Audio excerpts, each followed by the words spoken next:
Hablaremos hoy de Franz Anton Mesmer. Bien.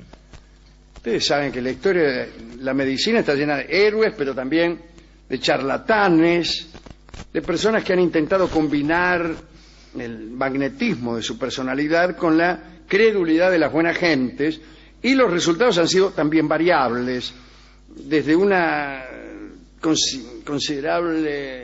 desde un considerable aumento de la fortuna de los tipos hasta por ahí, por casualidad, un descubrimiento. Sí, vaya a saber. Hablaremos hoy de Mesmer, Franz Anton Mesmer. Nació en Suiza, cursó estudios de medicina en Viena y empezó a ejercer su profesión allí entre la población del Imperio Austrohúngaro, y enseguida se hizo fama de sanador, no de buen médico, de sanador. Es bien distinto. Mesmer prefería aquellos que presentaban una personalidad inestable, es decir, ejercía preferencia con los pacientes, lo peor que puede tener un médico. Sí, claro. Sí, usted váyase porque la enfermedad que tiene no me gusta. No me gusta. A mí me gusta el enfermo así y asá. Bien. Le gustaban los que se quejaban de molestias indeterminadas. Claro. Y alguien decía, ¿qué le duele? Sí. Mire, tengo una molestia indeterminada. Esta es la mía, decía Vení para acá. Y comenzaba. Y además prefería atender a las damas, como cualquiera de nosotros. Eso es lógico. El doctor Mesmer se sentaba ante el sujeto con sus rodillas tocando las del enfermo y haciendo que éste, me refiero al enfermo, lo mirara directamente a los ojos. Al cabo de un rato, el tipo empezaba a temblar, el paciente, ¿no? Ponía los ojos en blanco como Rolón cuando canta Rubí y caía al suelo preso de convulsiones. Eso es lo que le pasaba a los tipos que se hacían atender por Mesmer, o al menos le pasaba a los que él elegía para atenderlo. Bien, sí. No importa. Su fama se fue extendiendo. Pronto tuvo como clientes a muchos nobles de la casa imperial. Incluso entabló amistad con Mozart, que en ese entonces tenía 20 años.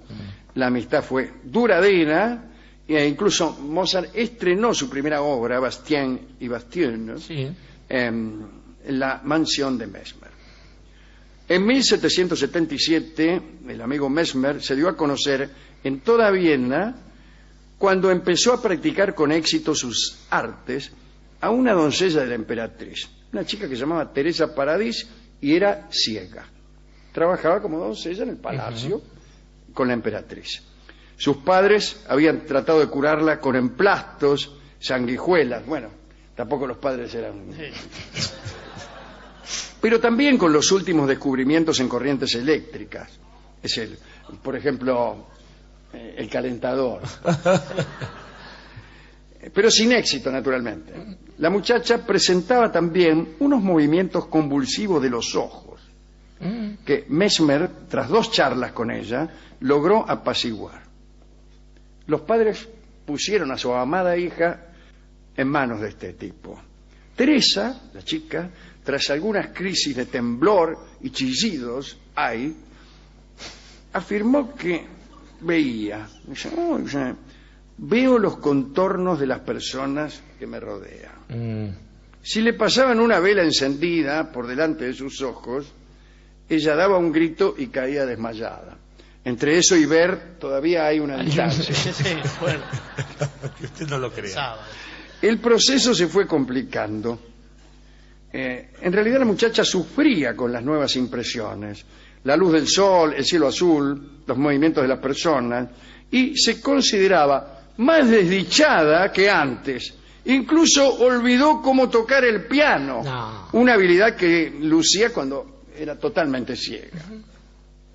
Lucía es feo, ¿no? Sí, sí. Teresa. Marianela, ponele. Un día Teresa sufrió un ataque de locura.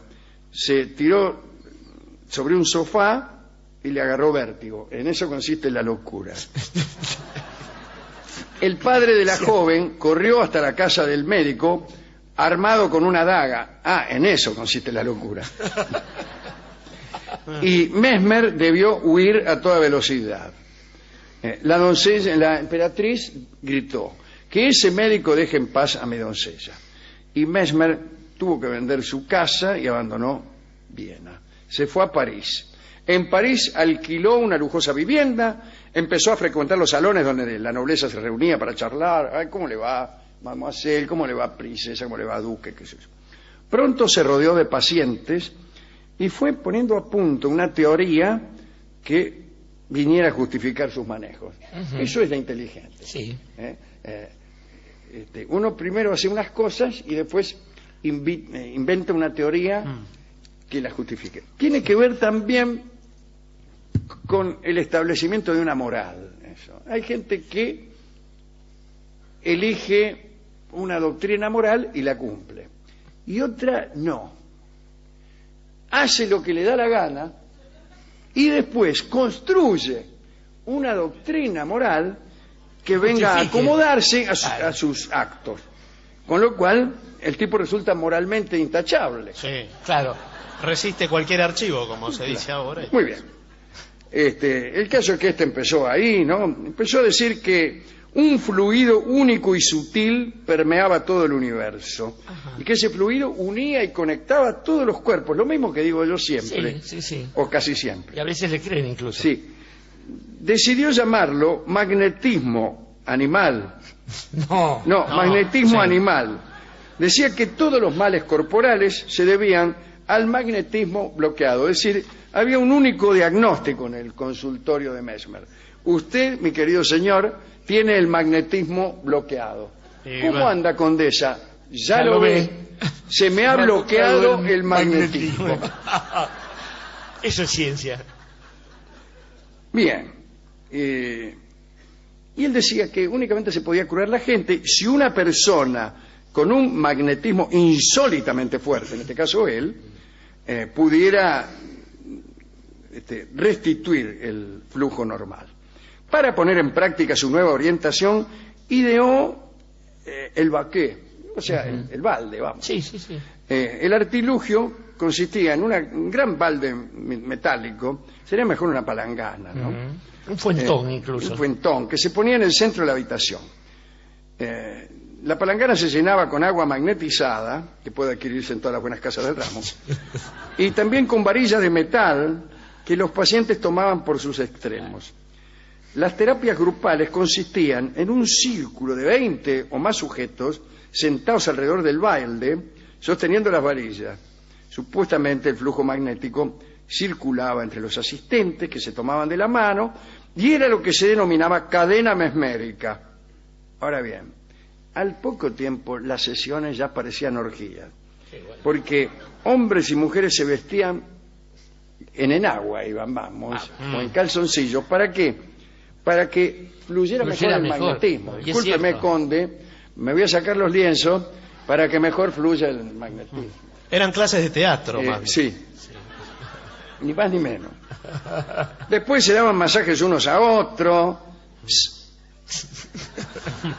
aproximaban sus muslos, se relojeaban en espejos instalados en las paredes del gabinete de curas que daban en la Rue Montmartre. No hay muchas formas de aproximar muslos. Yo fui ahí. Además, Mesmer consideró también los factores acústicos. Se oía una tenue música de cámara interpretada por una especie de armonio de cristal.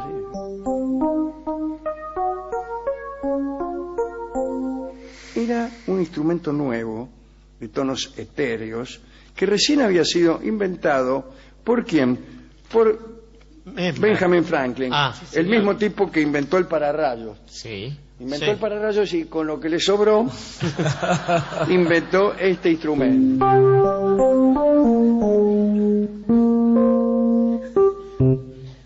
Bueno, dice que la alta sociedad empezó a... estaba recordando que hay una obra de Mozart para este artilugio, y que seguramente la compuso dada la amistad que tenía con Mesmer, pero vamos a otra cosa. El caso es que el mesmerismo se convirtió en el delirio de la alta sociedad francesa. Sin embargo, hubo una división, porque empezaron a aparecer escépticos, ¿vio cómo es? Entre los entusiastas estaba el marqués de Lafayette, nuestro amigo, que siempre abrazaba cualquier causa que le sonara moderna. y quiso exportar su fe mesmérica a los Estados Unidos, país claro. que había ayudado a independizar. Sí, señor. Pero el presidente Thomas Jefferson, que fue el inventor de la silla giratoria, Sí, señor. las sillas giratorias, no como esta, las inventó Thomas Jefferson. En su afición al trabajo, digamos. Sí, claro. Pero bueno, Jefferson lo sacó a patadas. Después de 6 años de actividad, el rey Luis XVI estableció una comisión real para investigarlo. Empezó a sospechar. Y dice, ¿y este de qué la va? Hay que decir que Mesmer contaba con el favor de María Antonieta. Y bueno, poco, se metió con la mujer del rey. El grupo de investigación dio un resultado llamado Informe de los Comisarios Reales acerca del magnetismo animal. Entre los investigadores estaban nada menos que Franklin, Antoine Lavoisier. Ese fue el que dijo que nada se pierde y todo se transforma. ¿O ese fue el marqués del Víctor Laplace? Sí, el mismo marqués de Laplace. No lo sé. Terminó mal igual, ¿no? Sí. Pero ese me parece que fue el que descubrió el oxígeno. Y que termina con la guillotina, además. Sí, claro. Estaba también el doctor Guillotin. Otro más. Ahí está. Otro que bien bailaba. Bueno, se aplicó el método científico, que hicieron unas pruebas, dieron todas mal. Hicieron una serie de experimentos y los 3 comisionados le dijeron a Mesmer que todo era una farsa. Hicieron incluso una prueba que consistía en vendar los ojos de una mujer y a esta mujer le dijeron que Mesmer estaba en la habitación. Y no estaba, Mesmer lo habían mandado a comprar no sé qué. Y la tipa empezó a temblar y a sudar y a presentar convulsiones típicas de la crisis mesmérica. Después probaron a la misma mujer pero sin venda, diciéndole que Mesmer estaba en una habitación contigua, también. Así que, ¿qué quiere decir esto? Que era todo mentira. No sé qué quiere decir. Que la mina le daba por temblar, quiere decir. Claro. El informe de la comisión fue demoledor. La Facultad de Medicina exigió a una veintena de médicos que abandonaran el método, médicos que seguían a Mesmer, ¿no? Mesmer intentó persistir durante un tiempo en sus actividades, pero la gente no le creía. Para peor, apareció la Revolución Francesa, los salones donde él andaba bien empezaron a no existir más. ¿Dónde iban a ir los nobles a charlar? ¿Para qué? No había más nobles, señor. Claro. Muy bien, tuvo que abandonar París, viajó a Londres, emigró de nuevo a Viena, allí fue acusado de sospechoso de jacobinismo y encarcelado. Tras demostrarse su inocencia, fue arrojado de la ciudad. ¿Vio cómo es allí? Cuando demostras tu inocencia, te tratan peor. Conozco. El fracasado Mesmer tuvo que volver a su hogar pidiendo limosna.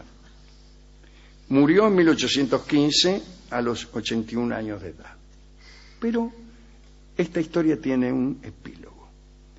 Uno de los discípulos de Mesmer, el marqués de Puiseguer, publicó un libro donde explicaba sus experimentos. Y durante sus sesiones de mesmerismo, un muchacho aldeano, en vez de agitarse y convulsionarse como cualquiera hubiera esperado, cayó en un estado de sueño profundo. Sin despertarse, se levantó rápidamente y empezó a caminar. Durante este estado, el joven respondió a todas las preguntas que se le hicieron y obedeció a órdenes sencillas. Hacía todo lo que le ordenaban. Cuando despertó, no recordaba nada de lo acontecido. El marqués de Puisegur, fue aprendiendo la técnica de provocar sueño convulsivo y se dedicó a practicarlo con entusiasmo en varias personas. Pero la Revolución Francesa también acabó con aquello, le prohibió seguir. Hasta que en el siglo XX, un señor de Viena, llamado Sigmund Freud, comenzó a utilizar en sus estudios sobre el subconsciente la técnica de Puiseguer. Se había descubierto la hipnosis. Así que, fíjese que por lo menos el mesmerismo, la colección de charlatanerías, nos dejó como herencia también una ciencia... Bueno, lo dicho.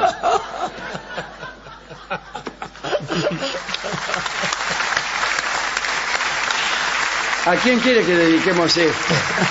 Querido Dorio, digo yo, si nos vieran con los pies dentro de una palangana los tres... Agarrados de la mano y sí, agitando varillas. yo con mi mejor calzoncillo. Creo, Alejandro, que la historia del Occidente nos marca cosas curiosas. El siglo XVIII, por ejemplo, tuvo intuiciones y tuvo ideas contundentes que no se llevaban bien con las intuiciones. Entre las ideas contundentes estaba la de la libertad del hombre y la convicción de que esa libertad pasaba por la palabra. Entre las intuiciones estaban el mesmerismo y también muchas otras cosas que han tenido que ver con el magnetismo, con ciertos métodos de curación y, por supuesto, lo que rondaba en todas esas cuestiones era el bienestar del hombre y eventualmente la inmortalidad. Estaba pensando también, Alejandro, que un tiempo, del mismo modo que establece voluntades a veces absolutamente alocadas, esa misma Europa de Freud desembocó en el nazismo después, un tiempo establece verdades, y las verdades de un tiempo son las que marcan en realidad los límites de la libertad de un hombre.